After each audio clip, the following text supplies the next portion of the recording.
verse 15, Shri Krishna says that others again sacrifice with the sacrifice of wisdom and worship me as the one, others as the distinct and as the manifold, facing in all directions. Shri Krishna is showing the different types of devotees. Shri Krishna says that he has a vast form with faces in all directions. If you want to understand it rationally, then all the faces in the world are actually the Supreme Souls.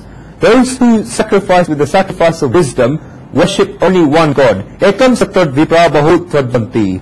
God is all-pervading and has many faces, but those who sacrifice with the sacrifice of wisdom only sacrifice for one God.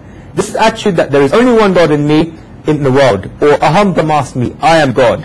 This attitude that one is not different from God. This is the feeling with which such devotees perform penances. The first path is a path of Gnan wisdom, where the individual soul is not separate from the Supreme Soul. But in the other paths there is Prutak, a distinction between the individual soul and the Supreme Soul, and a duality. For example, if God is the husband, then the devotees are the gopis, the cowgirls of Raj. And if God is a master, then the devotees are the servants. This is the attitude of service. There are many attitudes, different attitudes, such as the attitude of being friends with God. We'll see in the 41st verse of the 11th chapter, where Shri Krishna will tell, Arjuna will tell Shri Krishna, Saketi matva pasatam meduktam, He Krishna he yaradhe saketi, Ajnanata mahimanate vtam maya, Tamada pranavai napi. For whatsoever I have spoken in rashness to you, thinking that you are my companion, and unaware of this fact of your greatness, O Krishna, O Yadava, O comrade, out of my negligence, or maybe through fondness. There can be many different ways of seeing God. God can be the mother and you can be a child, or God can be the father and you can be a child. If you create any type of relation like this, then you are performing bhakti, devotion. This is because if you create a distinction, then there are many ways to have this distinction. Gnan wisdom is one where you are God and it is the end of the matter.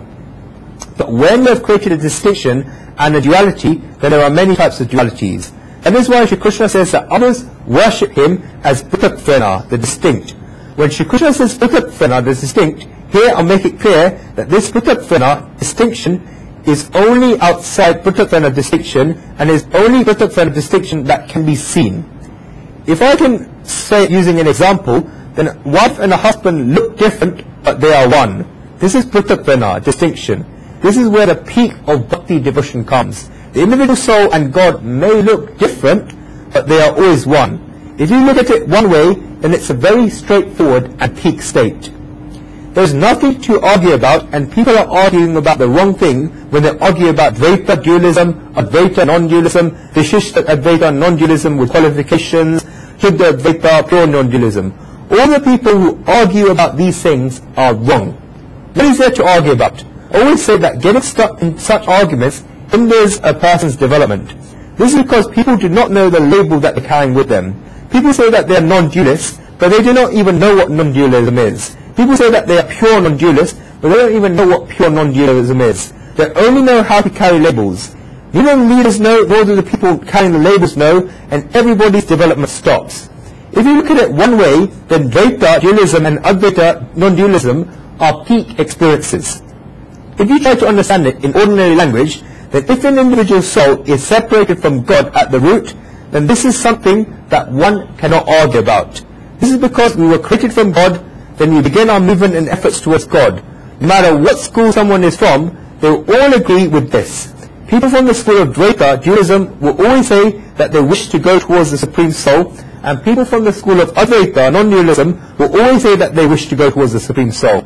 People from the schools of Vishishta Advaita, non-dualism with qualifications, and Shuddha Advaita, pure non-dualism, will always say that they wish to go towards the Supreme Soul. Therefore, everyone's direction is the same. Everybody's efforts are the same. The paths of Gnan, wisdom, bhakti, devotion, and karma, action may be different, but everyone wishes to reach the Supreme Soul. Let's say that all of these people now reach the Supreme Soul. Then a moment comes where one reaches a state of samadhi, an encounter with God, and an encounter with the Supreme Truth. This is a state where one is standing in front of the Supreme Soul, just like when you are facing this idol. In fact, during this state, there is no distance between you and God, like there is this distance between you and idol.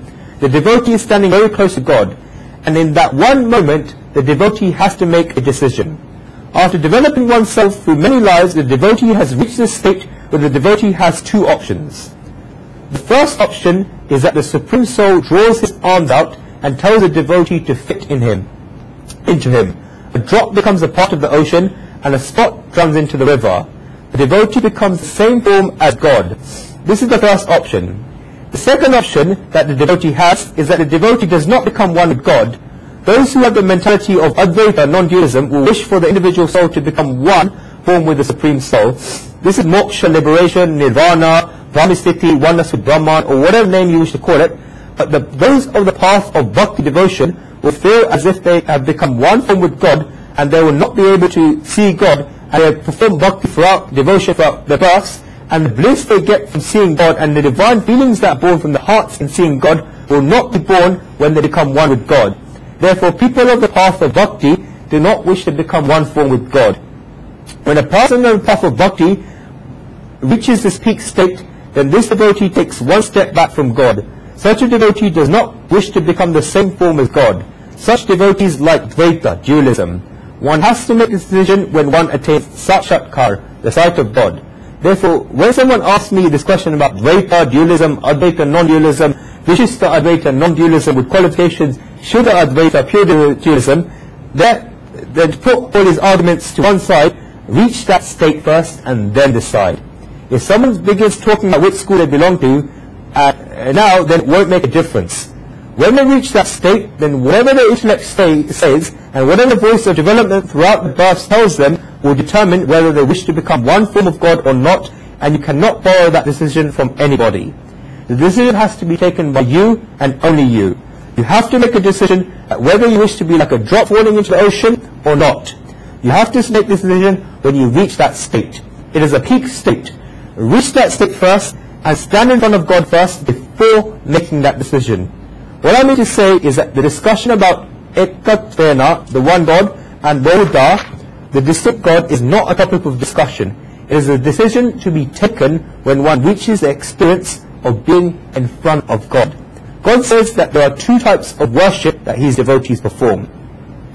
Srimad Adi Shankaracharya has defined the wisdom of sacrifice as a sacrifice of wisdom whose content is the Lord. Jnanameva bhagatvat vishayam yagnanetena jnana yagnena. This is a yagna for the Supreme Soul. The word yajanta is used showing that such devotees worship the Supreme Soul. The word yajanta comes from yajadhatu, which is the stem yaj, from which the word yagna, sacrifice, has also come.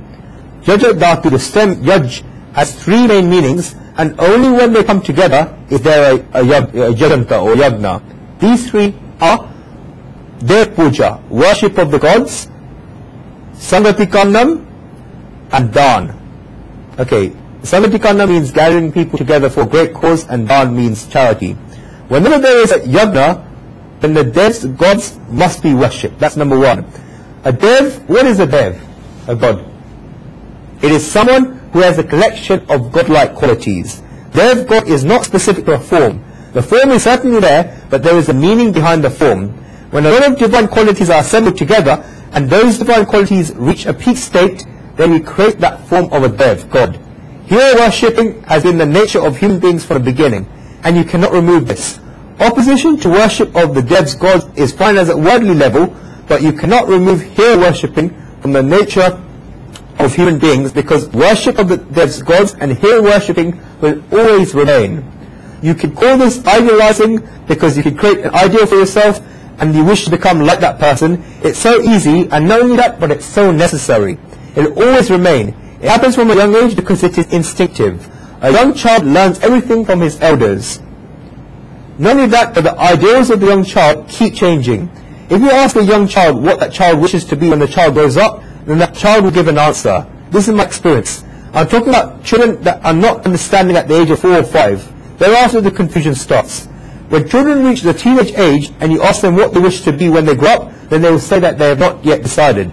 But when there is no confusion and the little child has innocence, then when you ask the child what that child wishes to be when that child grows up, then my experience tells me that the majority of boys, around 80%, will say that they wish to become a policeman, and 75% of girls will say that they wish to become teachers. This is my experience. Ask any young child, if it's a boy, he'll say that he wishes to become a policeman, and if you ask a girl what she wishes to be, then she'll say a teacher. I don't know about the remaining 20% of boys and the remaining 25% of girls will say, but I'm talking about the majority. Since television came, boys got attracted to the action programs, and therefore they wish to become policemen. Girls will mostly say they wish to become teachers. These people are idealized. What is this? This is hero worshipping. This will always remain in society. Therefore we should fix great ideals, and great ideals are dev, gods. We have created idols of 33 million devs because we have 33 million ideals or gods. Each and every dev god has reached a peak ideal and have reached the peak of that quality. That is why they have become devs, God. If you say Shri Krishna is a name, then certain qualities will come to your mind. If you say Ganesh or Ganpati, then certain qualities will come to your mind. If you say Mataji, the goddess Durga, then some qualities will come to your mind. Each dev god has a set of qualities. We do not worship dev god as just their forms. Each and every dev has qualities that we have to see. In the yajna, worshipping devs gods means adoring the qualities of devs god. And again, dev god worship is namaskar, bowing down as described earlier, which only comes when one has the attitude of bowing down. While egotism is there, a person will not be able to bow down. In yajna, the first oblation is to give one's ego, and the last oblation is also the ego. The first oblation is to give away the gross ego, and the last oblation is to give away the subtle ego, because when a person gives up his ego, then another ego remains, that I have given up my ego. This is a very big ego. If there is money in one's hands, then this is the egotism, but if the money is given as a donation or used for good purposes, then these are good things, but another egotism is created in the mind that I am giving this memory as a charity, and giving this money as a charity. One feels very good about themselves. This is a very dangerous egotism. The beginning of yajna is to give up the gross ego, and the conclusion of a yajna is to give up the subtle ego, that I have given up this ego. Only then does the yajna become complete. When the subtle ego goes away, then the person herself goes away. A person once asked Guruji a question about olden times when such things happened in animal sacrifices. He said that in some mantras in the Vedas, it is described what animal sacrifices are. For example, there is a goat sacrifice. He added that some people still do it because they have blind faith in it, but ask, why did this outline faith come from? He said that this blind faith must have come from somewhere, otherwise certain animal sacrifices will not be able to last for so long. Guruji told him that these goats are different, and it's wrong that these mad people are actually sacrificing these goats. When goat sacrifices are described, then what is this goat? Anyone know? What is this goat? This is the goat of the ego. What does the ego do? The ego says only one thing. Meh, meh, meh, me. It's just like a goat, the sound that a goat make. One who says this, meh, meh, meh, a lot is a goat, and that is what is to be sacrificed in a yajna. Even in Sanskrit, meh means mine, and it's the same in Gujarati. Kanta imeme tanaya imeme, grua imeme pashapati imeme, evam nameme shamsa rupa, eme kutra kaluvrutena. This wife is mine, this daughter is mine, this house is mine, these animals are mine. In this way, a human being becomes like a goat. The human being keeps saying meh, meh, mine, mine, and time in the form of a wolf comes and takes it away. Look at the beauty of Sanskrit, that the word meh keep coming up over and over again. In ancient times, animals were regarded as wealth, and now cars are regarded as wealth. Even when a wolf takes away a goat, the goat keeps on saying meh, meh, meh. In the same way, when the gods of death are taking away an individual soul, this individual soul keeps saying meh, meh, meh. The individual soul keeps saying my wife, my children, my house, even though the individual soul is gone, and time is taking the individual soul away. This meh and mine just does not go away, and the goat sacrifice is a sacrifice of this saying of meh, mine, meh, mine, meh, mine. This is a sacrifice of the goat that is the ego. Hidu kashu ne samariu kashu, aknu kadal bale kashu. Something was said and something was heard, the coals from the eyes to scrape the cheeks.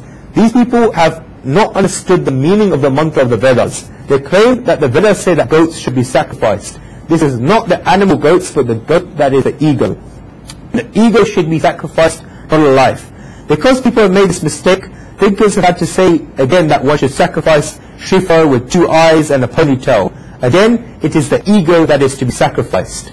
The first thing needed in a yajna is Dev Puja, worship of the gods. The second part of sacrifice, a yajna, is Sangati Karnam. This means to gather people of a similar thinking and with a similar cause together. This is very necessary for a yajna. It means to gather people.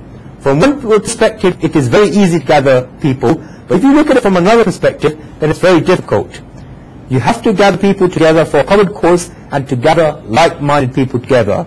It is very difficult because the more people there are, then the more different thoughts there are.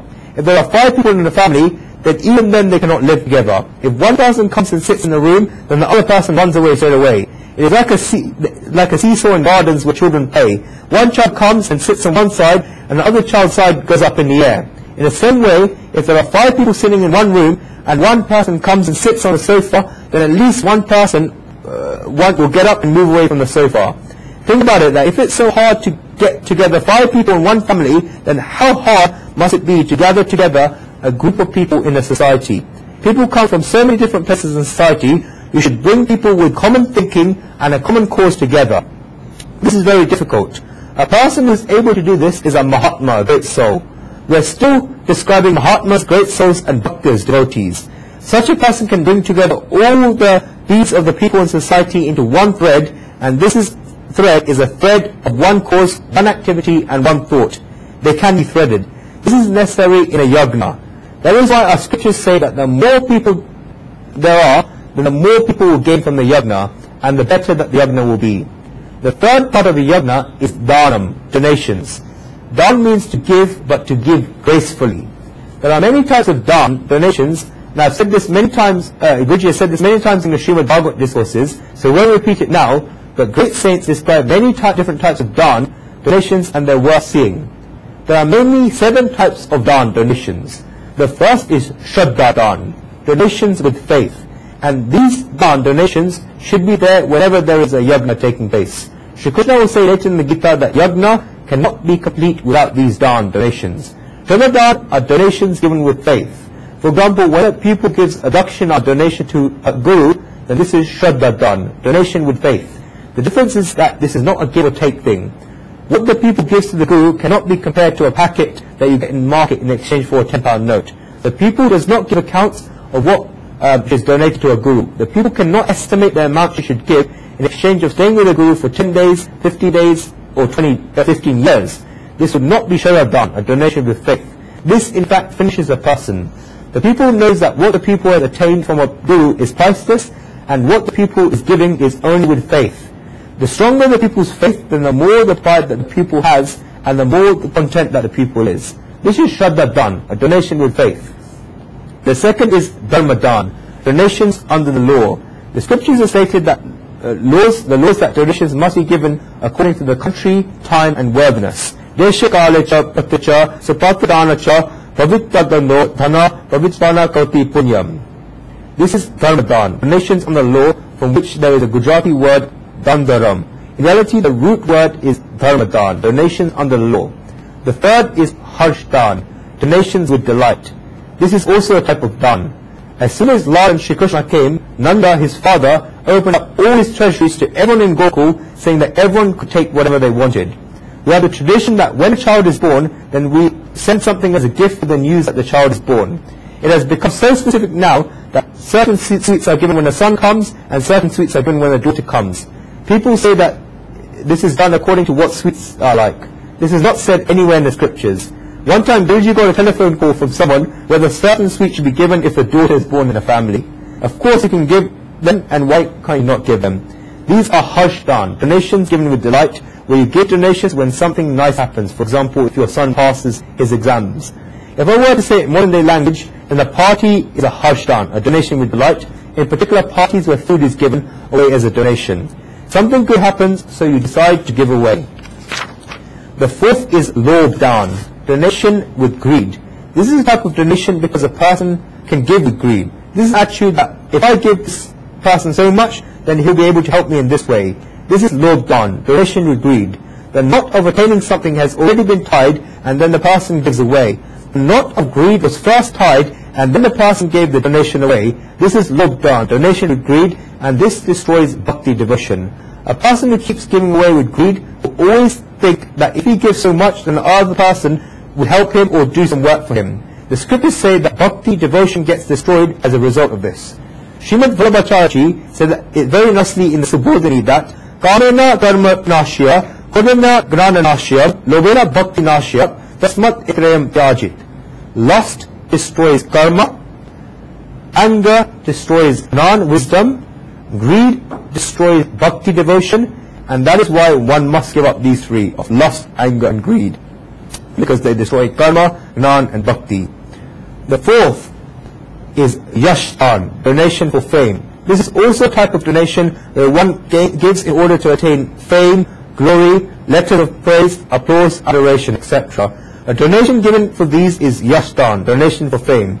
You see on the majority of occasions that whenever there is a function of any community, then when a person gives a large donation, then this person is made into a special guest. This person gets fame and is applauded and likes it very much. His photograph is printed on some community newspapers and his ego is massaged. This is yashtan, donation for fame. The fifth is dayadan, donation out of pity. This is also very rife in society. If a person is walking down a road and they see a poor, hungry or sad beggar, then they get this feeling of pity in their minds and immediately pull out some money out of their pockets and give to them. This is dayadan, donation out of pity. If I were to explain dayadan, donation out of pity in straightforward language, then this is like medicine because you're soothing yourself. The activity is nice. All these activities are good apart from lobdan, donations out of greed. I'm not trying to say they're wrong. Even if you're giving something with greed, it's still been good for the other person.